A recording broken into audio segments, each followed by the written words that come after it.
The following detail are of Anand Limited. Mention the allocation of overhead expense with proper basis of allocation. Prepare allocation sheet. Question number बेटा 8 है। 8 में आपको allocation sheet बनानी है। Particular मिला हुआ है, प्रोडक्शन डिपार्टमेंट में ए बी सी है और सर्विस डिपार्टमेंट में डी और ई है। Direct wages, direct material, electricity, नीचे number of worker, asset value rupees, space occupied square metre मिला हुआ है। Combined expense for as under, नीचे कंबाइंड एक्सपेंस, ये आपका जो है ना क्वेश्चन है कंबाइंड एक्सपेंसेस का। ऊपर जो भी मिला हुआ आपका क्या था, बेसिस ऑफ अपॉर्शनमेंट था, वहां से आपके रेशोस मिलेंगे। अब यहाँ पे मोटिव पावर किस पे निकलता है, इलेक्ट्रिसिटी पे। लाइटनिंग किस पे निकलता है, स्पेस ऑक्यूपाइड पे। सुपरविजन नंबर ऑफ वर्कर पे निकलता है बेटा। इनडायरेक्ट मटेरियल डायरेक्ट मटेरियल पे। रिपेयरिंग मेंटेनेंस, ठीक है। फिर worker welfare expense number of worker पे। वर्कर कंट्रीब्यूशन ईएसआई मिला हुआ डायरेक्ट वेजेस पे निकालते हैं। Canteen expense number of worker पे निकालते हैं। Rent and taxes space occupied पे। तो ये जो है ना मैंने आपको पहले से बता दिया था कि बेसिस जो होता है वो किस पे निकाला जाता है। पेज नंबर भी बताया था 248 पे, वो आपको लर्न करना पड़ेगा। अब ये बोलोगे सर ये सब चीजें तो हमने सीख ली थी, कल रेशो भी आपने समझा दिया था कैसे फाइंड आउट करना है, तो इसमें नया क्या है। तो देखें इसमें नया क्या है, नीचे लिखा हुआ expense of service department D allocate in proportion of direct wage and expense of service department E allocate in proportion 6:3:1 among production department A B C। कह रहे हैं जो एक्सपेंस जो हैं डी के वो allocate कर दो, ठीक है, in proportion of direct wage। Direct wage में आप क्या कर दो, allocate कर दो। तो डायरेक्ट वेज का जो हम रेशो निकालेंगे, डी का जो भी आंसर आएगा और ई का जो भी आंसर आएगा, मैं पहले से देखो यहाँ पे बता दे रहा हूँ, समझो। वैसे हमारा यहाँ पे क्या होता था, क्वेश्चन कंप्लीट हो जाता था सर्विस डिपार्टमेंट में डायरेक्ट वेज और डायरेक्ट मटेरियल लेके आप टोटल कर देते थे। कल मैंने समझाया था यहाँ पे टोटल लिख के इस क्वेश्चन को कंप्लीट कर देंगे। अब इस समय न्यू क्या है कि कह रहा है कि जो सर्विस डिपार्टमेंट है उनको अलोकेट करो। अलोकेट कर देना यानी उनका जो आंसर है वो उनको दे दो, पैसे दे देने। तो ये जो है 5320 वो बांट लोगे डायरेक्ट वेजेस में। तो वेजेस का जो भी रेशो आएगा सिर्फ डी को छोड़ के, जैसे 5 7 8 इस 2 को छोड़ के डायरेक्ट क्या ले लिया 3, तो ये इन सबका प्लस करके 5320 को हम क्या कर देंगे, बांट देंगे। तो इन सबको बांट देंगे हम, इनको मिल रहे हैं इनको दे रहे हैं, तो यहाँ पे क्या करोगे प्लस प्लस प्लस करोगे। सिमिलर यहाँ पे भी ई का आपको रेशो मिला हुआ है, कितना मिला हुआ है 6:3:1, साफ साफ कह दिया सिर्फ इसको देना है ए बी और सी को।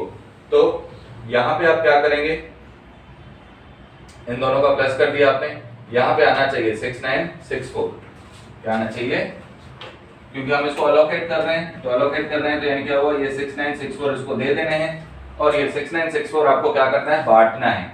तो बांटना है तो आप क्या करोगे 6/10 3/10 1/10 करके इसको क्या करोगे, बांट दोगे। तो आप बोलोगे कि सम करना पड़ेगा, इसमें शुरू करेंगे। सबसे पहले आपको क्वेश्चन में क्या मिला हुआ है, मोटिव पावर है।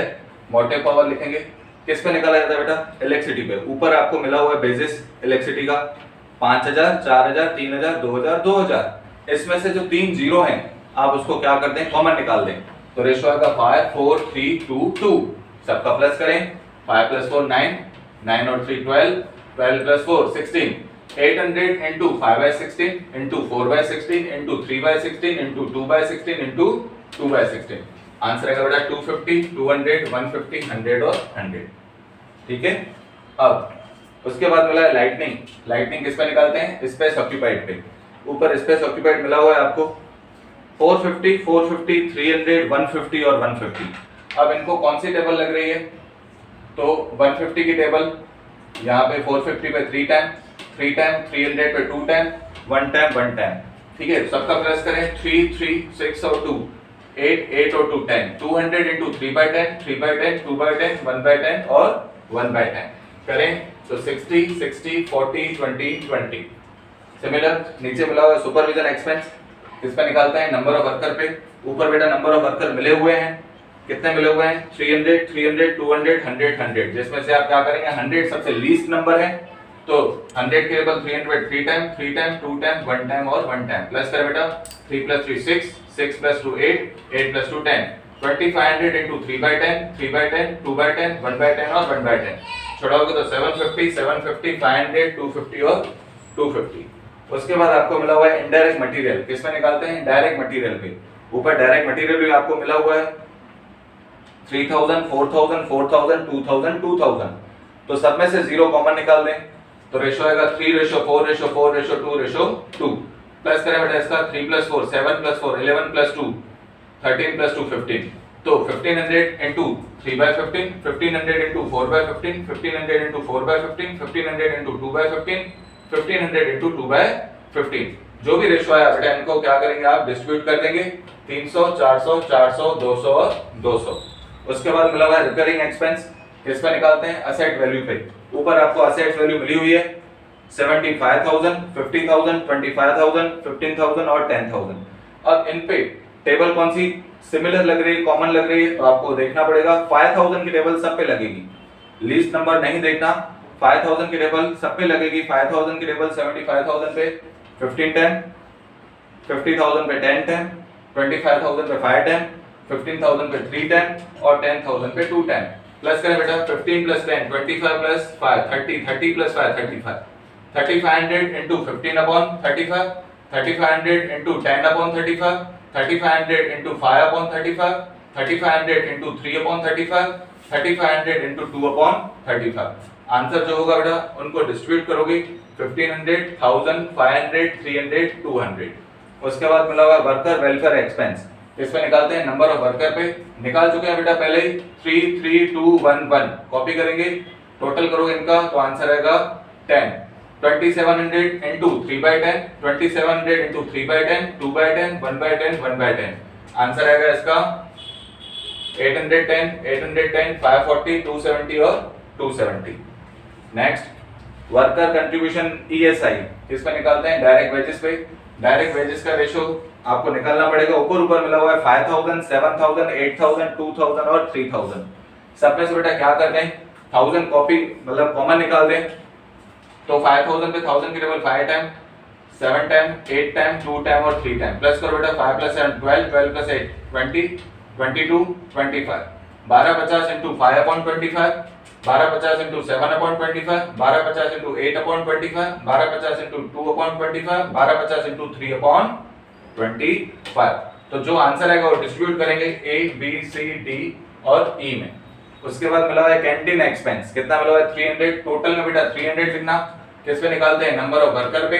नंबर ऑफ वर्कर आपका रेशो मिला हुआ है 33211, तो प्लस करें बेटा इन सब का रेशो का 10 आएगा 300 into 3/10, 300 into 3/10, 300 into 2/10, 300 into 1/10, 300 into 1/10। जो भी आंसर आएगा इसमें यहाँ पे आपको टप करेंगे 90, 90, 60, 30 और 30। रेंट बेटा मिला हुआ है, उसके बाद लास्ट 500 मिला हुआ है, किस पे निकालते हैं स्पेस ऑक्यूपाइड पे निकालते हैं, वो भी आपने निकाल दिया स्पेस ऑक्यूपाइड, ठीक है। तो रेशो क्या आया था 33211, ठीक है। ऊपर मिला हुआ है आपको स्पेस ऑक्यूपाइड 33211, ये कॉपी करेंगे। टोटल आपको यहाँ पे लिखना है कितना मिला है रेंट का 500, 500 into 3/10, 500 into 3/10, 500 into 2/10, 500 into 1/10 और 1/10। जो भी आंसर है इनके डिस्ट्रीब्यूशन के बाद यहाँ पे कॉपी करेंगे। अब जो ऊपर अपॉर्शनमेंट मिला हुआ था उसमें से सिर्फ और सिर्फ डायरेक्ट वेजेस और डायरेक्ट मटेरियल आपको लिखना है सर्विस डिपार्टमेंट में। तो डायरेक्ट वेजेस देखें कितना मिला हुआ है 2000, ई में मिला हुआ है 3000, मटेरियल बेटा मिला हुआ है 2000 और 2000। अब क्या करेंगे ए का टोटल करें, बी का, सी का, डी का और ई का। एक्चुअल में यहाँ पे ये सम पूरा हो जाना चाहिए था, पर नीचे इन्होंने क्या कहा है expense of service department of D allocate in proportion of direct wages. तो डी के जो है एक्सपेंसेस अलोकेट कर देने हैं किसमें, बाकी सभी जो भी है हमारे पास, तो ए है, बी है, सी है और ई है। कौन से रेशो में, डायरेक्ट वेजेस रेशो में। तो डायरेक्ट वेजेस का रेशो था सिर्फ डी को छोड़ के बेटा 5, 7, 8 और 3, ये 5, 7, 8 और 3, तो टोटल में 5320 लिख दोगे जो डी का था। अब प्लस करें 5 + 7 12 + 8 20, 20 + 3 23। अब क्या करेंगे 5320 into 5/23, 7/23, 8/23 और 3/23। तो जो भी आंसर आए, ठीक है, ए में, बी में, सी में और ई में आप उसको दे देंगे। इन दोनों का बेटा प्लस करोगे, प्लस प्लस ये माइनस करेंगे तो 0 आ जाएगा, प्लस करोगे। अब ई के लिए भी इन्होंने रेशो दिया हुआ है an expense of service department of E allocated in proportion 6:3:1। तो ई का आपका टोटल था 6964, लिख देंगे बेटा यहाँ पे कॉपी करके, टोटल में 6964 इंटू 6/10, 6964 इंटू 3/10, 6964 इंटू 1/10, जो भी आंसर है बेटा ए बी सी में अलोकेट कर देंगे। इन दोनों का आप प्लस करो बेटा 9496, इन दोनों का प्लस करोगे 7518, इन दोनों का प्लस करोगे तो 5236। तो यहाँ पे ये जो सम है आपका कंप्लीट होता है। As it is same to same sum है आपके एग्जांपल्स में, एग्जांपल नंबर 2, एग्जांपल 3 और एग्जांपल 4।